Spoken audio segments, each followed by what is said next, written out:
Olá pessoal, estamos aqui com Manuela Dávila, deputada estadual pelo PCdoB, e ela também é pré-candidata a presidente do país. Está aqui em Recife para fazer algumas agendas e veio bater um papo com a gente também sobre política.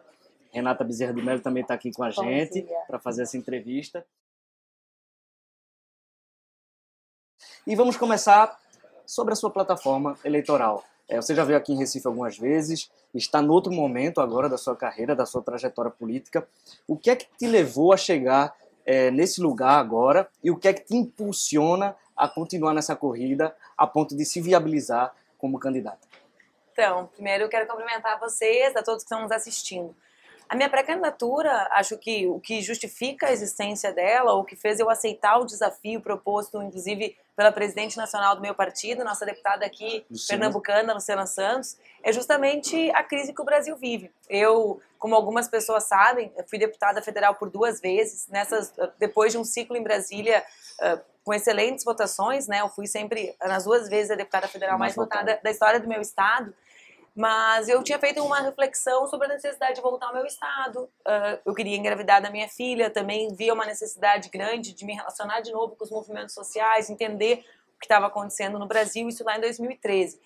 E, bom, então eu tinha decidido ficar por lá, né, no sentido de conviver mais de perto com a realidade política local. Só que a crise no Brasil é gigantesca. Então uma pessoa que a sua vida, a militância como eu, né, eu sou militante desde os 16 anos, que recebe um chamado do seu partido para fazer o debate sobre as alternativas para a crise, né, desde a perspectiva do meu partido, que recebe o chamado para enfrentar esse verdadeiro ambiente de ódio que se constrói no processo eleitoral, não pode se negar a receber o desafio. Então eu recebi com muita honra, né, é algo bastante significativo para mim aos 36 anos, com uma trajetória construída toda pelas minhas próprias pernas, né? Como eu brinco, tem um cearense que é o Belchior, que cantava que veio do interior e não tinha parentes importantes. Essa é a minha história, né?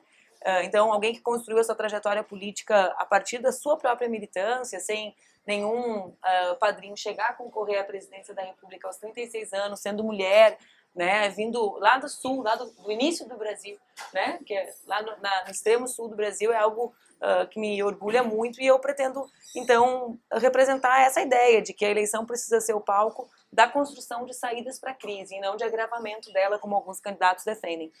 Pelo visto, a sua plataforma não está muito centrada na questão da retomada da democracia. Pelo menos o que você passou agora está mais focada na saída da crise. Né? É por aí esse caminho, ou você acha que é preciso retomar um Estado democrático de direito que foi, foi sustado aí pelo... Vê bem, a saída da crise é a saída da crise política e econômica. Para mim, a ameaça à democracia faz parte de um conjunto de soluções que a direita apresenta no Brasil e no mundo para sair da crise. Né? O capitalismo se organiza de uma forma hoje no mundo, globalmente, em que a democracia não é algo mais importante, não é algo mais relevante. Ela é relevante apenas se ela não for um empecilho para a minimização do Estado e para a garantia da austeridade fiscal. Então a tua pergunta é relevante porque, para mim, por exemplo, quando nós observamos o processo de judicialização da política no Brasil, para mim isso faz parte de um conjunto de saídas para a crise que a direita apresenta, né? Que é tornar a eleição legítima ou não, como foi o impeachment, um detalhe. Né? Se a presidente foi eleita, mas não quer aplicar um conjunto de medidas, de reformas, de retirada de direitos para garantir o lucro dos bancos, retira-se. Então, assim, né, a minha candidatura ela tem centro na construção de saídas para a crise, porque o povo precisa que a crise acabe. Nós temos 12 milhões de desempregados no Brasil. Os dados com relação às mulheres são ainda mais cruéis. Né? O fim da CLT com a reforma trabalhista extermina a possibilidade de empregos de qualidade para as mulheres.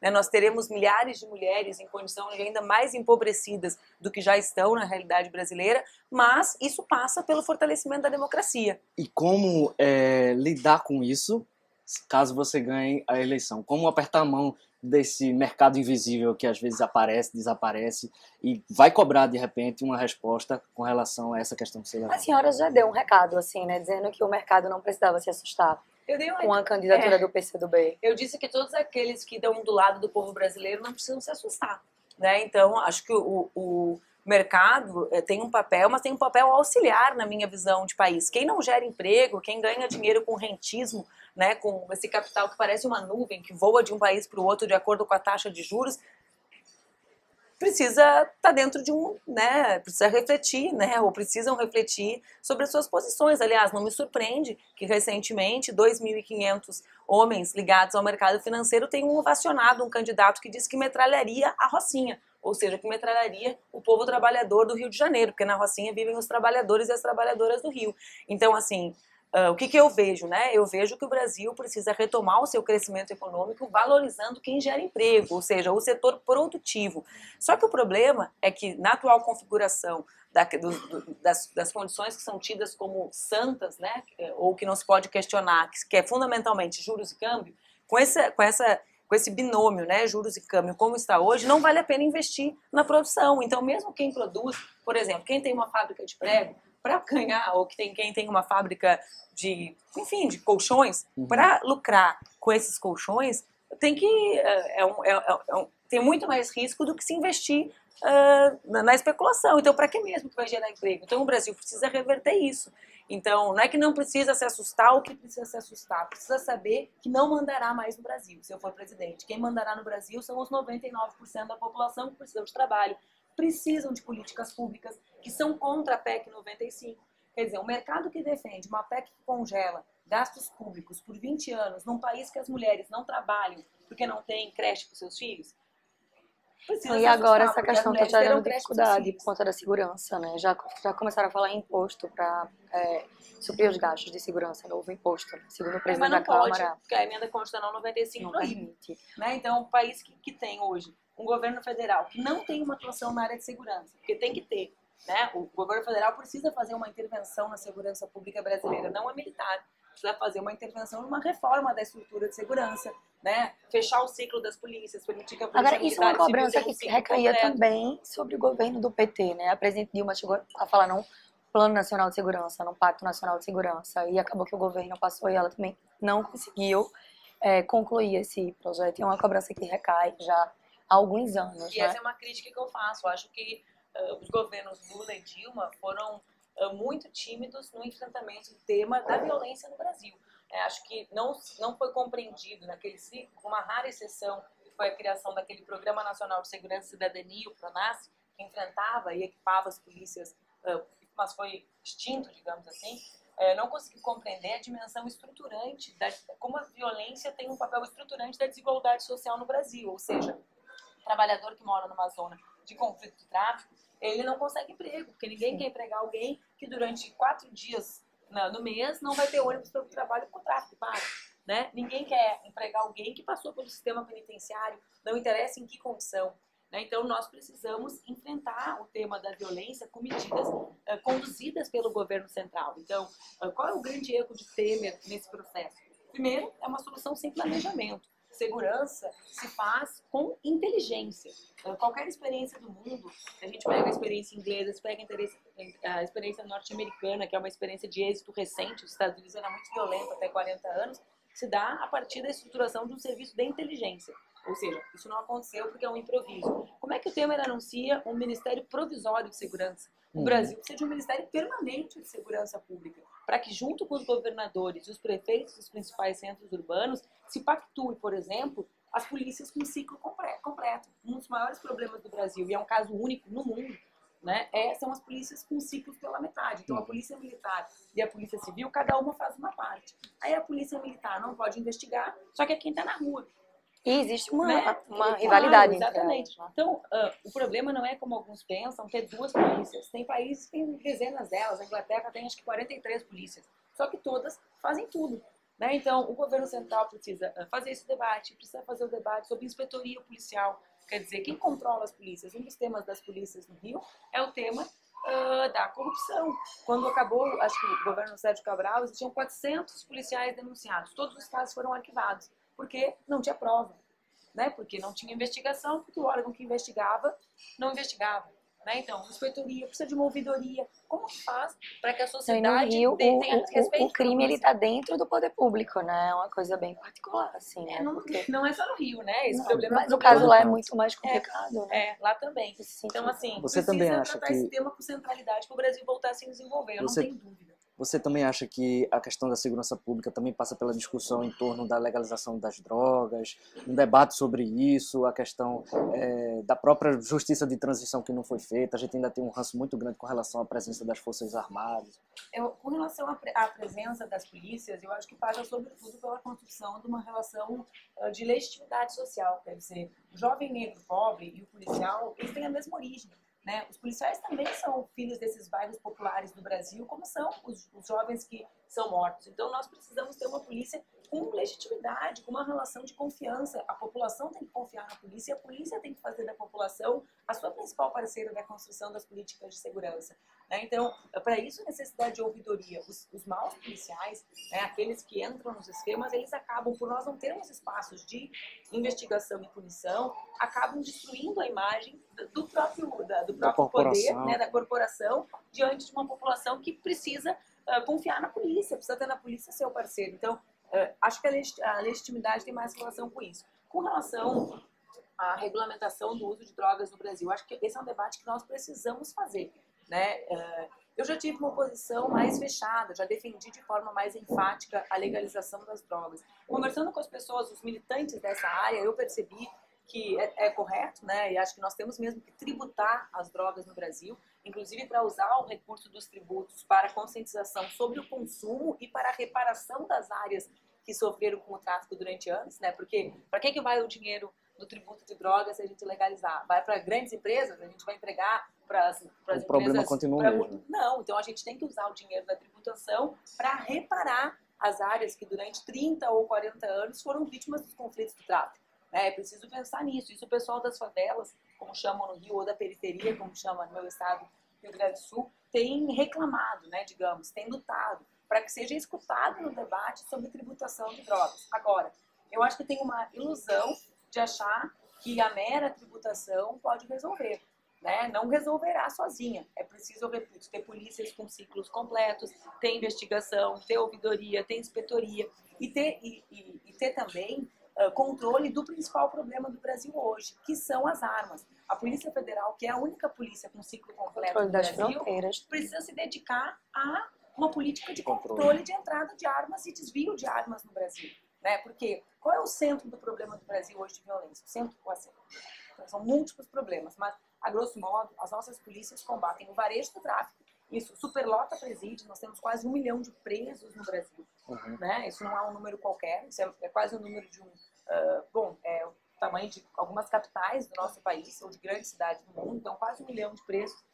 70% vinculados a varejo de drogas, ou seja, não são traficantes, passam a se organizar dentro dos presídios e nós não enfrentamos os dois principais problemas, que é armas e homicídios. Para mim, nós precisamos fazer assim um mutirão, digamos, né? Eu não gosto desse termo, porque isso dá uma impressão de uma política fugaz, mas eu quero dizer assim, acelerar o processo de julgamento de homicídios. Né? Algumas cidades têm feito pactos com o judiciário, porque aí entra o papel do judiciário, não é só o executivo, de fazer mutirão de júris. Quer dizer, nós queremos que os processos que andem mais rápido são das pessoas que nós precisamos nos proteger. Alguns acham que nós precisamos nos vingar delas, eu quero nos proteger delas, é diferente, né? Então, mutirão de júri. O homicídio tem que ter prioridade na fila, não tem? Crimes que amedrontam a população tem que ter prioridade na fila do judiciário e, ao mesmo tempo, nós precisamos fazer um controle profundo da entrada de armas no Brasil. Ô, deputada, o seu partido foi, por muitos anos, né, um aliado de primeira hora do PT. Inclusive, quando sua candidatura foi lançada, acho que em novembro último, houve uma reação, né? Houve uma ressaquinha ali no PT. A senhora acha que cabe tutela nessa relação do PT com o PCdoB? Porque Lindbergh chegou a dizer que era um erro o PCdoB lançar a sua candidatura. Nós somos o irmão mais velho nessa relação, né? Nós temos 97 anos, nós somos fundados em 1922. Então, nós apoiamos o PT, Lula e Dilma, porque nós compreendíamos o papel deles naquele ciclo histórico, né? Só que o golpe, em 2016, encerrou um ciclo. Então, a nossa candidatura... Primeiro, nós somos um partido, né? Então nós temos um programa que foi construído desde muito e que se aprofundou e foi construído no nosso congresso nesse ano passado, culminado em novembro com o lançamento da minha candidatura. E segundo, que nós temos a relação mais leal, né? Eu brinco às vezes, a nossa bancada foi mais leal a Lula e Dilma do que a própria bancada do PT dentro do Congresso. E isso é científico, não é especulativo, né? É número de deputados votando em cada votação. Então, assim, para mim, a nossa relação é uma relação cordial, uma relação de lealdade, uma relação de quem sabe que a esquerda e o setor progressista e desenvolvimentista que defende o Brasil e o nosso povo precisa estar junto no segundo turno, mas não cabe nenhuma tutela, a não ser o fato de nós sermos partidos amigos, né, que se relacionam. A deputada Luciana Santos, que é presidente do seu partido, já chegou a declarar assim, que é muito difícil ter reciprocidade do PT, né? Porque, por exemplo, Flávio Dino tem defendido Lula muito agora. Lula até veio aqui, citou as defesas que Flávio Dino tem feito dele. No entanto, Flávio Dino foi eleito no Maranhão sem o apoio do PT, porque o PT defendeu o PMDB lá, né? Isso demonstra como as nossas opiniões são opiniões embasadas no que nós acreditamos e não nos que nos dão em troca, né? Que é o mais importante. Eu também, no dia 23 de março, estive ao lado de Lula na véspera do seu julgamento, porque eu tenho certeza que o julgamento que ele sofreu é político. Então eu quero enfrentá-lo nas urnas, né? Porque o juízo político ou o debate sobre os seus governos e sobre o futuro deve se dar na urna e não no tribunal. No tribunal devem ser julgados aqueles que têm provas, né? Não pessoas sem provas serem julgadas porque os juízes acham que os governos foram bons ou ruins. Os juízes só têm direito a um voto cada um. No tribunal, um, e na urna, um. Eles deveriam ter depositado seus votos contra o Lula na urna, porque o seu voto foi político. Mas isso não faz com que eu apoie a candidatura de Lula, entende? Então, tem chance hoje sua candidatura ser retirada se o PT tentar negociar com o PCdoB ou não? O PT sempre vai tentar negociar, né? É um direito deles, eles são um partido, mas a minha candidatura vai até o final. Aqui em Pernambuco, o PCdoB marcha com a Frente Popular hoje. Muito se falou em torno da aliança entre PSB e PCdoB aqui, depois que o PCdoB apoiou a Aécio. Depois que o PSB apoiou Depois que o PSB apoiou a Aécio no segundo turno. Isso está tranquilo dentro do partido, já é uma coisa superada. A Luciana Santos deve participar de uma chapinha, inclusive, aqui na Proporcional. Pleiteou um cargo de senadora, estava numa reunião com o pessoal aqui, mas deve apoiar a reeleição de Paulo Câmara. Isso é um consenso tranquilo, foi muito tranquilo discutir sobre isso dentro do partido? Isso é muito tranquilo, né? O ciclo que o governador Paulo Câmara dá continuidade é o ciclo que começou com um grande amigo do nosso partido, que foi o ex-governador Eduardo Campos, né? Então, ainda esses dias achei uma foto linda dele, bastante jovem, fazendo campanha para mim em Porto Alegre. Né? Então, foi uma relação muito frutífera que se estabeleceu a partir de um projeto para o estado de Pernambuco. Um projeto que todos sabem foi e é muito frutífero, né? Inclusive pela relação que o próprio Eduardo tinha com o Lula, né? Um projeto que trouxe frutos e que trouxe uma etapa de desenvolvimento avançadíssima para o estado de Pernambuco. Então, nós fazemos parte dessa construção, né? Uma construção que vem desde então e faremos. E se tudo der certo, Luciana será nossa candidata ao Senado e será eleita. Ô, deputada, só para fechar essa história de Pernambuco, no Palácio das Princesas, nosso tempo está meio corrido, no Palácio das Princesas, dá um entendimento, pelo que eu andei ouvindo de umas pessoas, do seguinte: pela quantidade de partidos na Aliança de Paulo, teria que ter um entendimento entre o PT e o PCdoB para que um dos dois estivessem na chapa. Aí fala-se aqui no nome do ex-prefeito João Paulo para compor essa vaga do Senado e no de Luciana Santos. Como é que é possível esse entendimento entre vocês? Porque eles, no Palácio, se alegar, é o mesmo campo. Não tem como contemplar todo mundo numa chapa só. Teria que ser um consenso para ou o PCdoB ou o PT estarem representando esse campo. Sou muito amiga de João Paulo, fui colega dele, né, em Brasília. Mas nós vamos pleitear a representatividade da Luciana, presidente nacional do nosso partido.